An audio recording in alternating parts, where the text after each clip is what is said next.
Royal Bengal টাইগারের আক্রমণ, সেই আক্রমণ দেখানোর চেষ্টা করছি।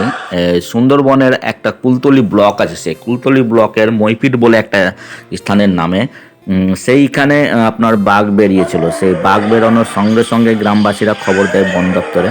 সে বন দপ্তরের কর্মীরা সঙ্গে সঙ্গে আসেন এবং বন দপ্তরের কর্মীরা এলে তো পায়ের ছাপ দেখে খোঁজাখুঁজি শুরু যখন হয়, আচমকাই কিন্তু সেইখানে কিন্তু একেবারে আমাদের সুন্দরবনের রাজা রয়্যাল বেঙ্গল টাইগার এসে হাজির হয়।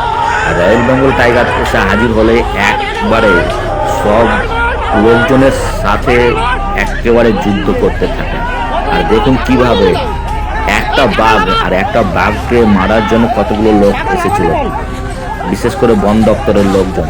তাদের মধ্যে একজনকে কিন্তু আঘাত হানে রয়্যাল বেঙ্গল টাইগার। দীর্ঘদিন আমার কর্মজীবন সুবিধার্থে আমি এই সমস্ত এলাকায় একটা সুবিধা পেয়েছিলাম যে বাঘ যাকে আক্রমণ করে ও কিন্তু একজনকে আক্রমণ করে, মানে অনেক লোকজন থাকলেও তাদের কিন্তু আক্রমণ করতে চায় না।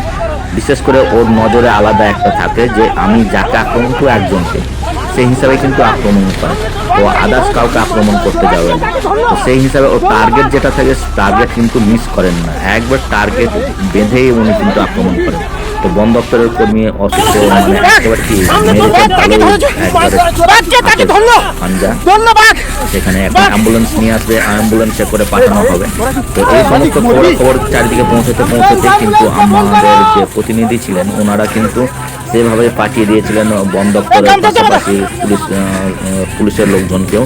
যে পুলিশের লোকজন এলে পরে তারপরে বাঘকে উদ্ধার করার বিষয়ে লেগে পড়েন এবং বিভিন্ন ধরনের জাল এই সমস্ত কিছু নিয়ে আসেন। তো নৌকোতে করে সেই জাল টালগুলো যে লাগে সেগুলো সব নিয়ে এসেছিলেন এবং ধরার জন্য তাকে ফাঁদ পাতা হয়েছিল। সেই ধরার ফাঁদ এবার দেওয়ার পরেই কিন্তু বাঘটাকে ধরা সম্ভব হয়েছিল। তো দেখুন গ্রামবাসীরা যে খবর পাওয়ার পরে যে গিয়েছিল যেভাবে, এটা কিন্তু জাস্ট কোথায় বাঘ আছে সে পায়ের ছাপ ধরে ধরে এগিয়ে যাওয়ার চেষ্টা করছিল।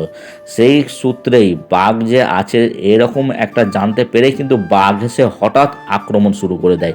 আর দেখুন একবারে রকেটের বেগে এসে কিন্তু আক্রমণ শুরু করেছে। আর দেখুন কিভাবে একজনকে একবার কিন্তু ফেলে দিয়েছে, তারপরে পরে সে কিন্তু আবার লুকিয়ে পড়ে। তো সে বাঘকে সুস্থ সবল করে বনে নিয়ে গিয়ে সুন্দরবনে ছাড়ার দৃশ্য আপনাদের সামনে তুলে ধরার চেষ্টা করছি। দেখুন কিভাবে লাফ দিয়ে এবার পালাচ্ছে। আর এই যে সুস্থ করার পরে যে তাকে ছেড়ে দেওয়া হচ্ছে, ছেড়ে দেওয়ার পরে জঙ্গলে যে যাচ্ছে, কতটা সাঁতার কেটে, ক্যামেরাতে ঠিকঠাক নিয়ে আসা যাচ্ছে না, কতটা সাঁতার কেটে সে যাচ্ছিল, সে যাওয়ার পরে যে কিভাবে দৌড়তে শুরু করলো সেই দৃশ্য আপনাদের সামনে তুলে ধরার চেষ্টা করছি। দেখছেন কিভাবে দৌড় দিচ্ছে। একটা সাধারণ মানুষ কিন্তু সাঁতার করার পরে এরকম দৌড়াতে সম্ভব না, দৌড়ানো সম্ভবই না, সেখানে বাঘ কিন্তু দৌড়ে গেল। তো আজ এই পর্যন্ত। নতুন নতুন ভিডিও আবার পেতে আমার চ্যানেলটা অবশ্যই সাবস্ক্রাইব করবেন।